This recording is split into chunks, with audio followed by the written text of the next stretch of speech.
Kita kembali melanjutkan perkuliahan kita pada kesempatan ini masih dalam mata kuliah hukum perizinan. Pada pertemuan awal kita sudah membahas kaitan antara hukum perizinan ini dikaitkan dengan konsep negara kesejahteraan atau welfare state. Kemudian kita kaitkan lagi antara fungsi pemerintah, yakni fungsi melayani dan fungsi mengatur. Di bagian lain juga kita sudah menjelaskan tujuan-tujuan yang terkandung dalam perizinan. Pertama, kita masih ingat bahwa dalam literatur kita mengenal tujuan yang pertama adalah mengarahkan aktivitas tertentu.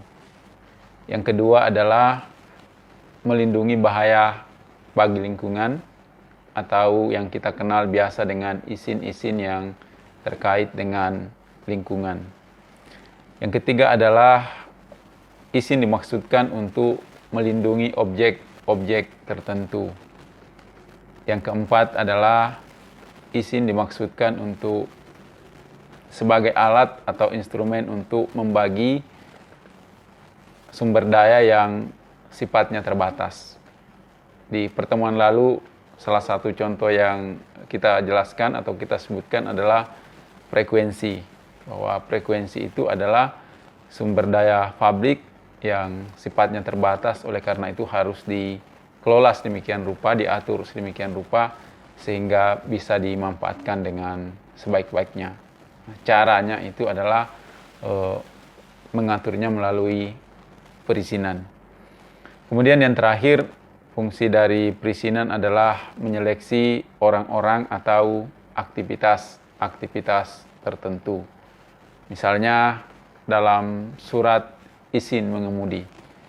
Tidak semua orang bisa diberikan surat izin mengemudi karena di dalam surat izin mengemudi atau SIM yang kita pegang itu sebetulnya terdapat kualitas pemegang SIM itu.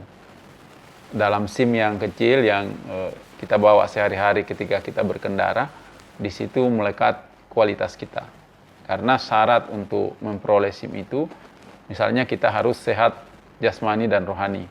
Tidak boleh orang yang tidak sehat jasmani dan rohani diberikan SIM, karena itu bisa mencelakakan dirinya dan juga mencelakakan orang lain kalau dia berkendara di jalan raya. Di dalam SIM juga ada kualitas bahwa kita memahami rambu-rambu lalu lintas serta fungsi dari rambu-rambu lalu lintas itu. Termasuk di dalamnya bahwa di SIM juga ada kualitas bahwa kita adalah orang yang menguasai, mampu menggunakan atau mengendalikan jenis kendaraan tertentu. Jadi kita harus sebetulnya bangga bahwa di dalam SIM yang kita miliki itu terekam juga kemampuan yang dimiliki oleh seseorang yang belum tentu dimiliki oleh orang lain. Jadi tidak sederhana hanya SIM itu kita gunakan ketika kita berkendara dan ada pemeriksaan dari aparat kepolisian. Nah, itu salah satu fungsinya, tetapi ya harus kita sadari bahwa secara hukum ada kualitas diri kita yang melekat dalam surat izin mengemudi yang kita miliki. Baik saudara-saudara, kita akan lanjutkan setelah kita mengetahui apa fungsi perizinan. Mungkin sebelum kita lanjut, ada baiknya saya mengingatkan kembali bahwa yang dimaksud sebenarnya dengan izin adalah secara sederhana kita bisa rumuskan bahwa izin itu adalah pembolehan untuk melakukan sesuatu apa yang dilarang. Nah, ini berbeda dengan apa yang kita kenal dengan dispensasi. Kalau izin itu adalah pembolehan terhadap apa yang dilarang oleh suatu peraturan perundang-undangan tertentu, kalau dispensasi itu adalah pembolehan untuk tidak melakukan apa yang diperintahkan. Jadi izin, pembolehan untuk melakukan apa yang sebenarnya dilarang, dan dispensasi adalah pembolehan untuk tidak melakukan apa yang diperintahkan. Contoh tadi soal surat izin mengemudi, pada prinsipnya kan kita tidak boleh berkendara di jalan raya. Tetapi orang yang punya surat izin mengemudi itu kemudian dilegalkan untuk berkendara di jalan raya. Jadi dengan surat izin itu dia bisa melakukan aktivitas yang tadinya tidak boleh dilakukan. Nah, berbeda pada dispensasi. Kalau dispensasi ada perintah yang harus dilakukan, tetapi karena syarat tertentu seseorang bisa dibebaskan dari kewajiban yang harus dilakukan. Misalnya ada aturan bahwa setiap warga negara yang berumur 18 sampai 30 tahun itu wajib mengikuti pendidikan militer. Nah, terhadap orang-orang tertentu yang mungkin tidak punya kemampuan fisik untuk ikut pelatihan-pelatihan militer itu, maka dia bisa minta dispensasi untuk tidak ikut dalam pendidikan bela negara. Walaupun sebetulnya dia wajib karena umurnya di antara 18 sampai 30 tahun misalnya. Tapi karena dia mengalami kondisi fisik tertentu yang tidak memungkinkan dia untuk ikut pelatihan-pelatihan fisik, maka dia bisa diberikan dispensasi untuk tidak ikut di pelatihan bela negara yang diwajibkan oleh peraturan perundang-undangan itu. Nah, saya kira itu yang poin-poin penting yang perlu kita ingat sebelum kita lanjut ke materi yang akan kita bahas pada kesempatan ini. Untuk kesempatan ini kita akan membahas elemen-elemen perizinan. Pertama, dapat disebutkan di sini bahwa elemen yang pertama adalah bahwa izin itu harus dikeluarkan oleh aparatur pemerintah yang diberikan kewenangan oleh peraturan perundang-undangan. Jadi izin tidak boleh diberikan kepada, tidak bebas diberikan kepada siapa saja. Siapa yang memberikan izin, instansi mana yang memberikan izin, itu harus ditetapkan berdasarkan peraturan perundang-undangan sebagai dasar hukum dari pelaksanaan izin itu. Nah, kenapa harus berwenang? Karena ini terkait dengan elemen yang kedua bahwa izin itu merupakan satu bentuk ketetapan yang dikeluarkan oleh pemerintah. Jadi pemerintah mengeluarkan ketetapan atau keputusan yang sifatnya konkret dan individual. Di situ dijelaskan izinnya untuk kegiatan apa dan siapa yang diberikan izin tersebut. Nah, di dalam izin itu selalu disebutkan izin ini untuk aktivitas apa, untuk kegiatan apa, dan diberikan kepada siapa. Makanya dia figur hukumnya berbentuk ketetapan, dan dalam ketetapan itu kita tahu bersama bahwa ketetapan itu bersifat konkret dan individual. Dijelaskan di situ izinnya diberikan untuk aktivitas atau kegiatan apa, dan kemudian disebutkan di situ siapa saja yang memegang atau berhak atas izin tersebut.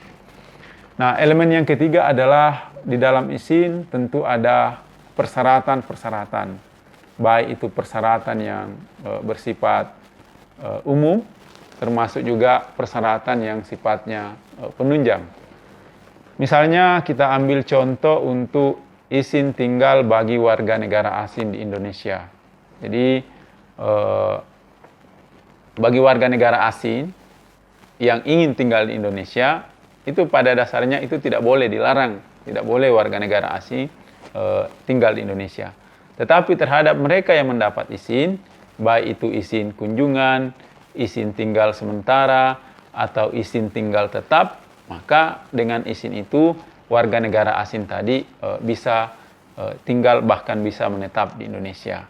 Nah, di sini tentu berlaku syarat-syarat yang harus mereka penuhi. Biasanya ada syarat umum, dia punya paspor yang sah, berkaitan dengan dia berkewarganegaraan apa, kemudian ada visanya, kemudian memasukkan permohonan dan seterusnya. Nah, kemudian ada juga yang syarat yang bersifat penunjang. Misalnya kalau mau tinggal di Indonesia, mendapat izin tinggal sementara atau izin tinggal tetap, ada syarat-syarat penunjang yang bisa ditunjukkan. Misalnya kalau orang mau sekolah, dia harus dapat rekomendasi pendidikan dari Kementerian Pendidikan. Kalau dia seorang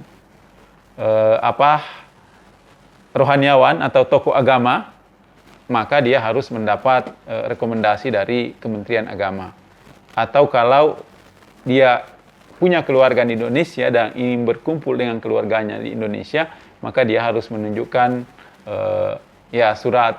surat nikah atau akta nikah perkawinannya dengan orang Indonesia kalau alasan untuk dia tinggal di Indonesia karena ingin berkumpul dengan keluarganya. Nah, jadi di dalam izin itu selalu ada persyaratan, dan persyaratan itu tidak selamanya tapi biasa dibagi menjadi persyaratan yang bersifat umum dan ada juga syarat-syarat yang sifatnya penunjang.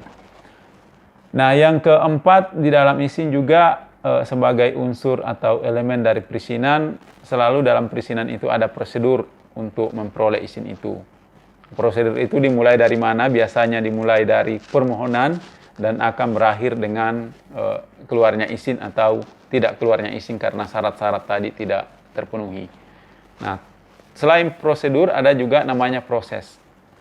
Proses itu berkaitan dengan proses-proses internal yang berlaku di badan-badan publik yang mengeluarkan izin itu.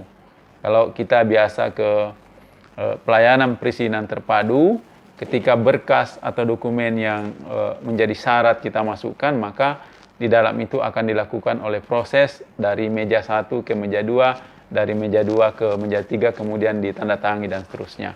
Itu ada proses internal yang berjalan di situ. Nah, nanti harus juga ada kepastian waktu. Sejak kapan kita memasukkan syarat-syarat untuk keluarnya izin, jangka waktu kapan izin itu harus keluar.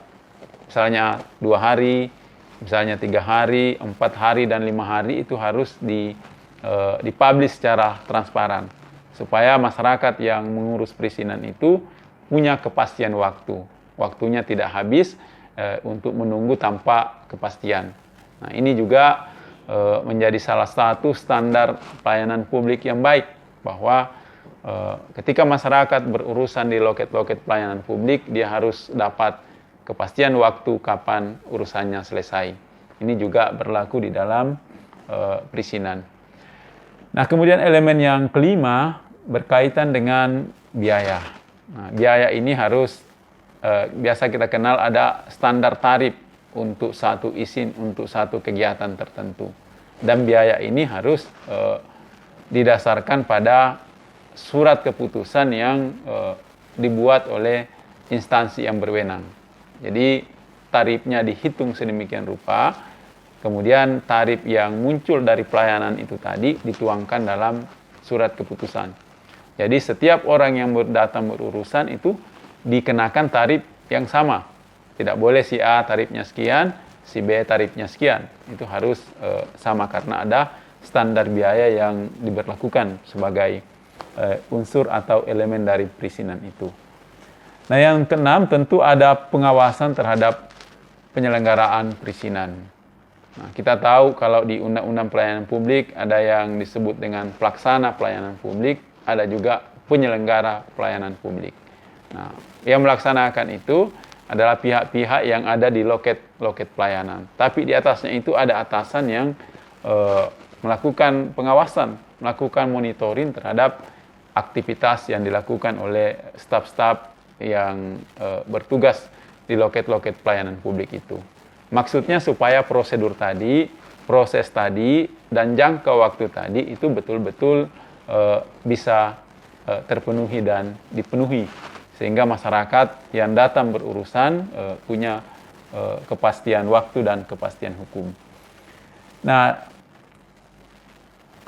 unsur atau elemen yang lain adalah adanya upaya hukum. Jadi di dalam negara-negara hukum pelayanan publik yang prima, di dalam negara-negara hukum yang modern, ketika rakyat berurusan dengan institusi-institusi pemerintah, maka harus diberikan ruang bagi masyarakat yang merasa dirugikan untuk melakukan upaya hukum. Nah, upaya hukum yang dimaksud ini terkait dengan kemungkinan timbulnya sengketa antara pemohon izin dengan institusi atau instansi yang akan mengeluarkan izin tersebut. Kalau ada bisa dimulai dari proses keberatan, kemudian kalau keberatan tidak berhasil diselesaikan, artinya keberatan itu adalah proses internal yang ada di dalam satu institusi. Jadi misalnya di satu loket kita melakukan keberatan dan diselesaikan di tempat itu juga. Tapi kalau tidak selesai, biasanya dilanjutkan dengan apa yang disebut dengan sengketa. Sengketa bisa melalui proses mediasi, bisa melalui proses di ombudsman, dan juga bisa jalan terakhirnya adalah masuk ke sidang di pengadilan. Nah, unsur atau elemen perizinan yang lain adalah sanksi. Jadi harus disiapkan ada sanksi yang diberikan terhadap pelanggaran-pelanggaran yang terkait dengan prosedur, proses, dan jangka waktu, termasuk juga tarif yang kita sebutkan di awal tadi. Nah, yang terakhir ada hak dan kewajiban. Jadi ada haknya pemohon, tentu juga ada kewajibannya pemohon. Ada haknya pelaksana yang institusi tempat kita memohon izin itu, tentu juga ada kewajibannya. Jadi berkaitan hak dan kewajiban itu, di sini intinya adalah adanya keseimbangan antara hak dan kewajiban para pihak yang terlibat dalam proses terbitnya suatu perizinan. Dan hak dan kewajiban itu seharusnya tertulis sehingga menjadi rujukan bagi kedua pihak ketika terjadi sengketa. Dan kedua pihak harus patuh terhadap apa yang menjadi kewajibannya dan juga apa yang menjadi haknya. Jadi saya kira itu lebih kurang ada sekitar 9 unsur atau elemen dari perizinan. Demikian, Assalamualaikum warahmatullahi wabarakatuh.